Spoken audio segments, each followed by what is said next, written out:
Assalamualaikum warahmatullahi wabarakatuh. Apa kabar semuanya? Mudah-mudahan sehat selalu. Di sini saya akan mempresentasikan hasil wawancara saya terhadap dua narasumber. Perkenalkan, nama saya Zul Adizal. Saya adalah mahasiswa Sistem Teknologi Padang dengan prodi Teknik Elektro Sarjana. Untuk wawancara saya terhadap narasumber yang pertama, Bapak Ahmad Fauzi. Beliau adalah manajer bagian mutu dan kinerja di PT PLN Persero di PDL Padang.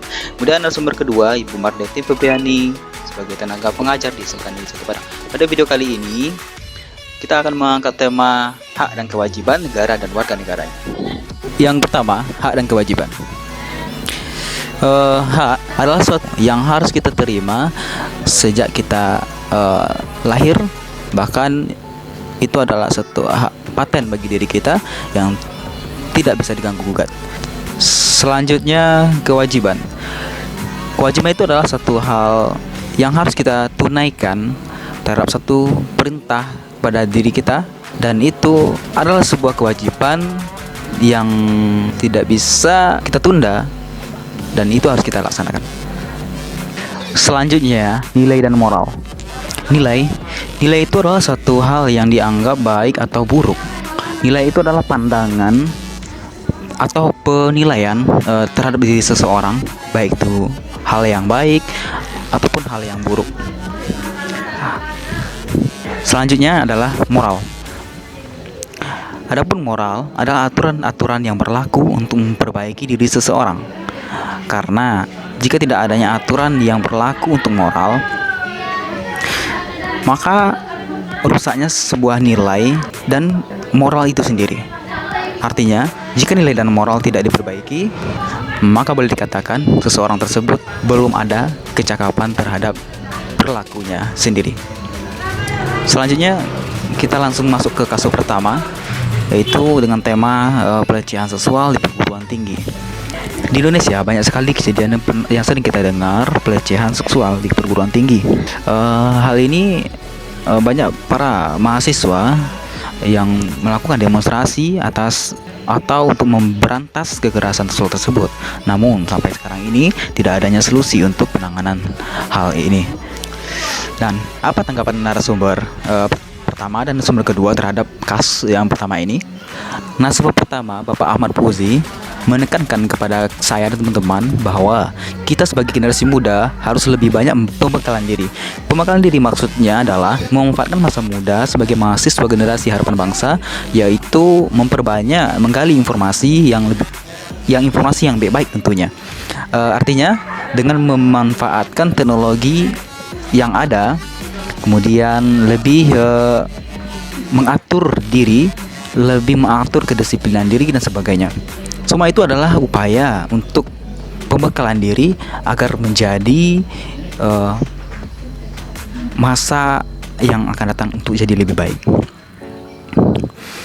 Selanjutnya, beliau juga menekankan kepada kita untuk lebih teliti terhadap terhadap kasus pelanggaran seksual. Kita itu memandang suatu kasus itu dari dua segi. Yang pertama tentunya pihak pelaku atau yang tersangka, kemudian kepada pihak korban.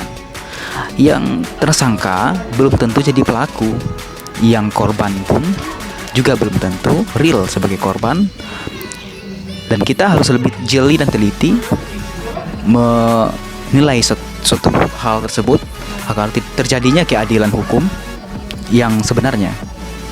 Itu tanggapan dari narasumber pertama, Bapak Ahmad Fauzi. Kemudian narasumber kedua juga memberikan masukan atau saran menanggapi kasus yang pertama ini adalah beliau lebih menekankan untuk menghidupkan nilai budaya. Artinya apa? Di Indonesia berbagai macam ragam adat dan budaya. Tentunya hal tersebut adalah berbeda-beda. Setiap budaya, setiap kita tinggal berbeda-beda watak. Jadi masing-masing budaya telah membekali dirinya untuk menjadi suatu kepribadian yang baik. Jadi dimanapun mereka berada, budaya lain akan menerimanya karena pembekalan di budayanya, termasuk juga orang tuanya. Selanjutnya, tegakkan keadilan. Ini kepada para atasan, Jadi ibu narasumber, Ibu Mardetin itu lebih menekan kepada penegakan keadilan. Hukum di Indonesia katanya memang sudah baik, namun pelaksanaan penegakan hukumnya yang tidak baik. Artinya beliau mengatakan begini, para atasan atau pejabat tersebut kurang pembekalan diri di masa mudanya, sehingga pas dia di atas, pendidikan moral, attitude dan sebagainya tidak baik. Akhirnya dia bertingkah laku untuk memenuhi kepentingan dirinya sendiri, sehingga keadilan hukum itu sendiri tidak lagi terwujud di masyarakat kita. Harapan kita semua mudah-mudahan tidak terjadi lagi kasus-kasus pelecehan seksual ini. Kemudian kita masuk ke kasus kedua.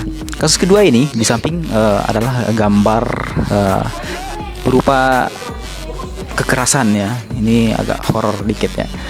Jadi temanya penganiayaan. Seperti yang telah diatur oleh Undang-Undang Dasar, kekerasan terhadap anak ya. Undang-undang ini pasal 80 ayat 1. Undang-undang dan pasalnya sendiri teman-teman bisa baca sendiri, karena kalau saya jelaskan nanti juga panjang. Dan langsung saja tanggapan kepada narasumber pertama. Jadi di sini narasumber pertama lebih menekankan keadilan. Ya, kenapa? Karena setiap peristiwa itu harus butuh keadilan. Keadilan dari segi apa? Dari segi hukum, dari segi penegakan hukumnya, dari segi budayanya. Selanjutnya dukungan dan semangat. Apa? Nah, maksudnya adalah dukungan dan semangat terhadap korban yang dianiaya, agar mereka bisa speak up dan angkat bicara, sehingga tidak terjadinya ketertutupan terhadap dia dan lingkup sosial, sehingga kesalahan-kesalahan tersebut dia tutupi, karena mungkin bisa jadi dia ada tekanan dari si pelaku terhadapnya. Jadi kita harus mendukungnya dan memberikan motivasi kepadanya agar dia tetap semangat dan angkat bicara. Oke, narasumber kedua, beliau lebih meningkatkan rasa persaudaraan. Hari ini teman-teman, rasa persaudaraan kita sudah mulai luntur karena budaya kita sekarang udah dipengaruhi oleh budaya luar. Teknologi sekarang udah banyak kita menggali informasi yang tidak pantas seharusnya kita lihat, ya bisa kita lihat, kita akses dengan media sosial dan sebagainya. Akhirnya rasa persaudaraan kita lebih kurang gitu. Apalagi sekarang komunikasi kita melalui telepon semacam, tapi tidak untuk orang-orang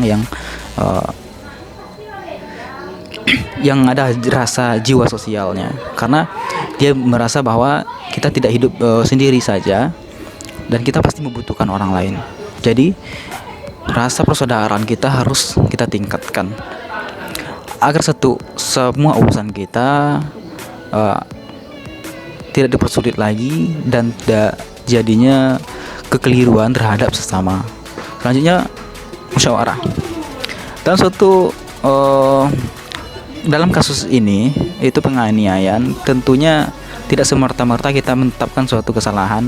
Tentunya kita di sini harus musyawarah terlebih dahulu untuk penanganan kasus ini agar tidak terjadinya kesalahpahaman.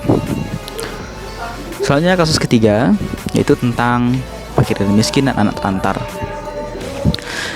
Ini tercantum dalam Undang-Undang Dasar Republik Indonesia tahun 1945 dalam pasal 34 ayat 1 dan 2. Teman-teman bisa baca sendiri pasalnya nanti. Jadi narasumber pertama kita, Bapak Ahmad Fuzi, mengatakan lebih menekankan kepada kesadaran. Maksudnya kesadaran kepada orang yang lebih kaya terhadap orang yang miskin. Contohnya kepada orang di Indonesia gini banyak kan yang hidup di jalanan, terlantar. Katanya dalam hukum semua akan disejahterakan, dimerdekakan segala macam, tapi nyatanya tidak ada. Contohnya bantuan tidak lagi tersalur kepada yang berhak menerima bantuan tersebut. Jadi butuhnya kesadaran pada orang-orang atasan untuk kesadaran dirinya, terhadap orang yang di bawahnya. Jadi artinya tidak mementingkan diri sendiri, melainkan sadar bahwa dia hidup dalam lingkup masyarakat. Selanjutnya, peranan dan tanggung jawab. Ini adalah sebuah peranan tanggung jawab orang-orang kaya, orang-orang atasan atau pemimpin. Dia harus memegang tanggung jawab tersebut, dan tidak semata-mata itu adalah melakukan sesuatu perintah, mementingkan egoisnya terhadap suatu gagasan yang menimpa hak orang lain. Jadi ketegasan itu juga